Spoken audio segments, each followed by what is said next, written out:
Selam aleikum hoxh, një njeri që falet, a mundet me kapa, po me godit sihri? A mundet dikush me ba ati pra magji? Aleikum selam rahmatullah. Magjia vjen për shkak të dy sebepeve. Sebepi parë, për shkak të largimit nga rruga e Zotit.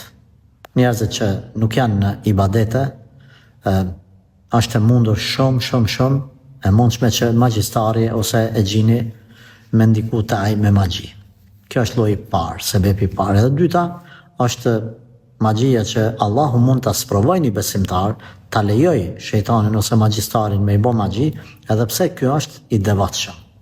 Por kjo lloji i dytë që Allah ja çon besimtarit këtë sprovë është për ta testuar imanin e tij, për të ngrit gradat e tij, për ta shpërblyer këtë botë ose në botën tjetër, për t'ia fshirë mëkatet pra me një arsye shumë të fortë, me një sebeb, me një urtësi shumë të madhe Allahu ja çon këtij besimtari.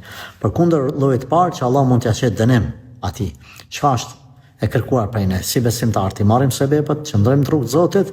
Nëse Allahu ka shkruar me sprovu, le të sprovon, themi o Zot, shtoj sabrin, largoje këtë sprovë, në ngrit gradat në dunja dhe në ahiret. Por të mendosh se ai i cili kryen ibadetet ose falet, detyrimisht është i mbrojtur gjithmonë nga magjia, themi jo.